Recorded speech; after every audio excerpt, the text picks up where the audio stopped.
I want to pull this story up. We got this from the Post Millennial. Ilhan Omar says Charlie Kirk has no legacy to honor in hate-filled interview with Don Lemon.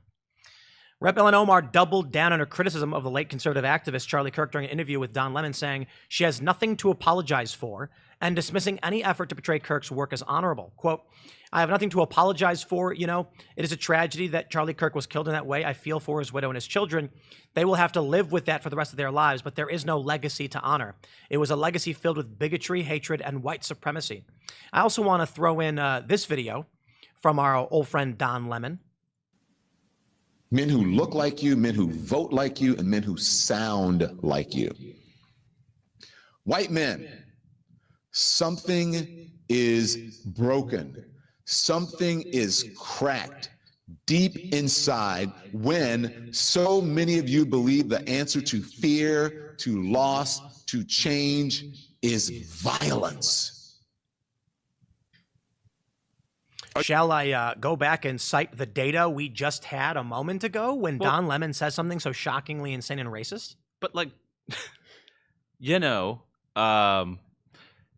obviously these are high-profile incidents, but like, is he going to address gang violence in America? Like, do we need to like have the conversation about, you know, how many of the murders in this country are committed by a very small proportion of like pretty young black men? 6% of the population. About. Yeah, I mean, like, are you gonna address that, Don? Are you gonna address the fact that it's your side that's radicalized? Yeah, I mean, you could take it either way, but they're both sort of like shooting at. I actually have no idea what he's talking. Like, what are white men guilty of being like nice to police officers? Like, is that the crime? Yeah, but by the way, like, we didn't burn down cities. We didn't burn down and loot businesses. Yeah. You know, we didn't have mostly peaceful rioting after Charlie. We prayed. But didn't he marry a white guy?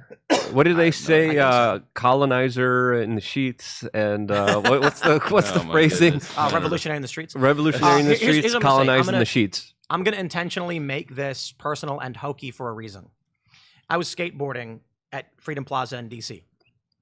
I'm pretty good at skateboarding. These leftists went on forums and said that Tim Pool couldn't even do a shove it. Now, for those who don't know, that's like a very basic trick children do, and I was actually doing pretty advanced tricks. Now, the reason I intentionally make this hokey is, the reason they say this is because in their cult of people, the liberal cult has their high priests, like Jimmy Kimmel, who know they're lying, and the run-of-the-mill liberals who don't pay attention or read the news. They just believe whatever it is they're told. The purpose of lying about someone like me is to create in their mind, ignore him, he's not a real skateboarder.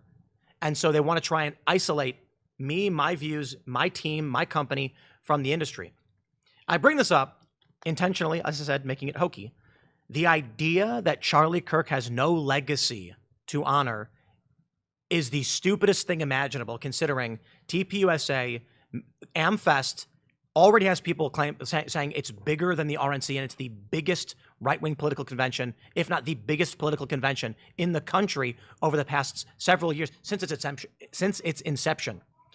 She says this, there's no legacy to honor, because to the liberals who follow her, they don't pay attention. There was that viral video, I don't know if you saw play it. Yeah, you should play it. Of the young woman who said, she was gloating, saying Charlie is not going to be a martyr. No one, he wasn't big enough. Oh, well, maybe, yeah.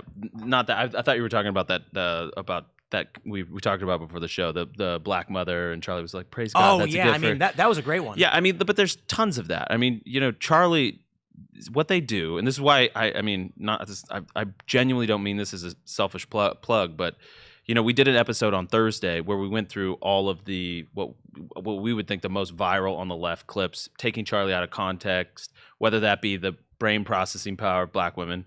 Not true. Yeah, not at all true. He didn't say that. He talked about Sheila Jackson Lee and Michelle Obama and Ketanji Brown Jackson, who all have basically said, we wouldn't have made it without affirmative action. And Charlie's like, yeah, we know. You know, it's not a surprise if anybody's listening to it. And by the way, we went through like our chats and what we were, you know, in our show, what we were talking about before he said that. And we went through the black pilot thing, which was, you know, he didn't worry about black pilots now because the black pilots now didn't have this quota system. Meanwhile, the United Airlines CEO is saying that each new pilot corps is going to be 50-50. Well, that's all well and good until you find out only 9% of people of color and women apply to be pilots, new pilots. 91% of the pilot population happens to be white men. So you're telling me, in that instance, that you're going to populate 50% of your pilots out of 9% of the population of new pilots? How are you not going to lower standards in that instance? So Charlie was saying, if you're going to move forward with this, I might have suspicion when I get on that plane because I'm going to know that you're going to have to lower standards. So whatever the issue was, there is a very logical explanation for why Charlie said this. They're intentionally trying to, obscure the truth, but like just so brazenly lie. To your point, like how do you even make that point with a straight face? Like, did you not just see what has been, galvanized around the world? Do you think you could just repeat the lie enough and it'll become the truth? Like, not this time. We all saw it. We saw vigils and prayer lights and the memorial. We saw that the gospel being presented to the biggest audience in the history of humanity. Mm-hmm. We all saw it. I will say this. As much as I have complained about liberals, I was shocked to discover on my Facebook or Instagram defending the assassin, praising the assassination. There were also very many liberals who I saw come out in support of Charlie and TPUSA. There were some good ones. There were some, throw back to skateboarding, because this is what I do, right? There were some professional skateboarders who I did not know to be political at all.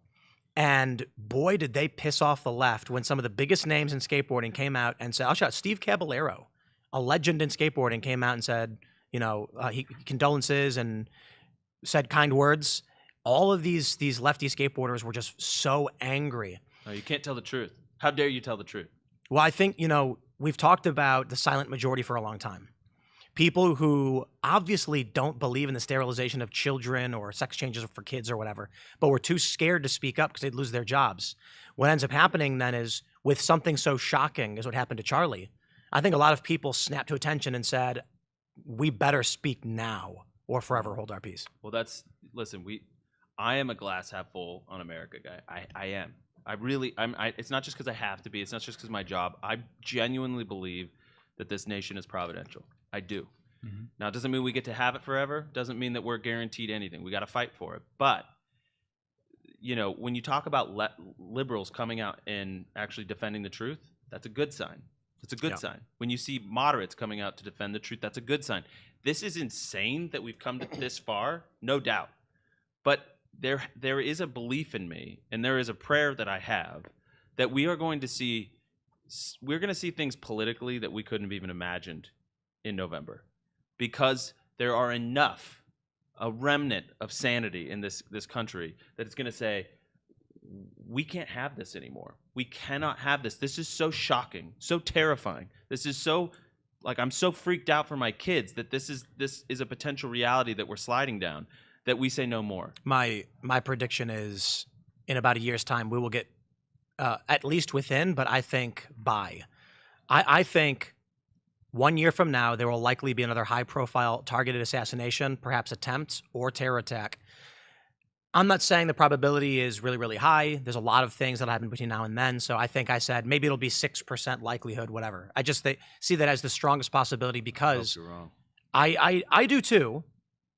And I'll stress this again. I think 94% chance anything other happens. But the assassination of Charlie has exposed so many of these people celebrating, lying, defending, and it's 2 weeks, and we're going almost on 3 weeks, and they're doubling down and they're emboldening themselves and they're pushing harder now with what Ilhan Omar is saying. Where will we end up a year from now, just before the midterms? I think the Democrats will be hurting because their ideology is clearly pissing a lot of people off, scaring a lot of people. We saw this with Trump winning the popular vote, the Republicans sweeping everything. People are waking up. I'm seeing there's liberals that I know that have gotten red-pilled in the past 5 years, especially with how bad Joe Biden was. What does a desperate ideology do when they're looking at a midterm defeat? We know what they're willing to do. We know what they're capable of doing. I don't believe that they will simply just say, guys, it looks like we're going to lose. Let's do nothing. I think... Are you talking false flags or something? No, I'm saying fringe leftists are going to get violent. I'm saying We've already seen the far left get violent. I think we're going to see with the ICE raids, Donald Trump sending in the National Guard. They're not going to accept that the people of this country have spoken. Trump won a popular vote. The people said, hey, deal with the immigration crisis. The left is saying no, and there have been 3 terror attacks on ICE already. I hate to say it because people are going to get mad at me for being blackpilled, but guys, Trump, it's not even, we won. We all voted. We said, listen, we don't like what Joe Biden was doing with this country. We don't like his policies. His economic policies were no good. His foreign policy was no good. His immigration policy was a nightmare. Trump, please reverse these things. He's begun to, and they are using terrorism and violence to try and stop and obstruct. They have used assassinations. Well, can I say one thing about that? I didn't like when we would do this and we would say they. Yeah. We talked about this a little bit because I was like, well, it's not all of them. But then when you see Ilhan Omar, and you see Don Lemon, and you see AOC, and you see these people hemming and hawing and trying to like hedge, and Jimmy Kimmel lying about who committed the atrocity, then it becomes they. Oh yeah. Then it becomes you all share this burden, and you guys are all complicit. You are culpable, and like, you know, I want us to get unity. I remember we did the JD Vance hosted Charlie's show on the Monday after. And he took some flack from these same people because he said, listen, I want unity, but first we have to acknowledge the truth. And the truth is that there is one side of the aisle that's propagating this stuff, and you guys have to come to grips with that. And so, yeah, I'm into the they now. Yeah. It is a collective guilt that we have to deal with, and they have to reform and call themselves out. Well, because it's like, I mean, there's people on the right that are like, well, it's not all of them. I'm like, if every single one of their mainstream pundits is endorsing this kind of rhetoric, can you point me to like the dissidents on their side? And they do, and it's like a random stream you've never heard of. But it's like they're in lockstep. And then when you have Ilhan Omar saying there's no legacy to speak of, and she's speaking about Charlie Kirk. He's representing America. He's representing American values, Christian values. So she's saying an anti-American rhetoric. She's saying America has no legacy to speak of. Christians have no legacy to speak of. Those are fighting words, whether you like it or not. And that's why people on the right have to wake up of what we're up against. You need to believe them when they tell you these things. Mm-hmm. I had a liberal guy that I know hit me up and say, turns out he was a groiper. And I messaged... Like how soon after? What was this, like 4 or 5 days? Okay, yeah. This was around the time that the Jimmy Kimmel stuff was going down. And on my Facebook, they were drawing comics. They drew a comic meme that they were sharing and going viral, explaining what groypers were and how the assassin of Charlie Kirk was a groyper. And it was shocking lies. They made up this fake one where they're like, groypers sing Bella Ciao. Like, no, they don't. The groypers don't sing Bella Ciao. They don't even know what that is. When I saw that, I was like, it's they. The fact that they'd be willing to go on Facebook and say outright, Charlie Kirk got assassination, yeah, but. And then whatever they wanted. Instead of just being like, guys, no way, we're not playing this game right now. I mean, you know what's crazy to me is that when George Floyd died, even Ben Shapiro came out and said, guys, this looks really bad and it was wrong. It shouldn't have happened. Conservatives have no problem being like, nobody wants anyone killed. Okay? This shouldn't have happened. And then the left comes out and celebrates and cheers. And it is here's the important thing, right? Right now, you have this Mormon church was attacked. And it's looking like the guy was a Trump supporting war vet. The motivation appears to be something related internal to the church, not politically motivated in a broad mainstream sense. So here's the point I'm going to make. I don't care if the liberals are like, look, he was a MAGA guy, he was a Trump supporter. I'm like, sure, what was his motivating ideology? When Ilhan Omar and AOC go on the House floor and speak an ideology verbatim to the alleged assassin, I'm like, that's what we are concerned about. That AOC's ideology, these violent murderers have the same worldview. Okay, so that means AOC should be saying to my followers and people who hear me, do not be violent. She won't do it.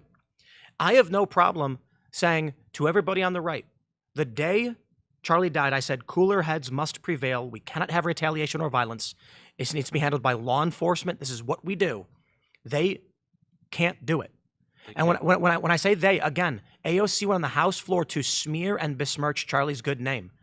Not even 2 weeks. Not even, she couldn't give him a moment. The moment of silence. The moment of silence moment was just... When they started booing and yelling. That was a mask-off moment. That is, I think, going to go down as one of the most disgraceful moments in American history. Thanks for checking out this clip from Timcast IRL. Make sure to watch the show live Monday through Friday at 8 p.m. Subscribe to this channel, and we will see you all there.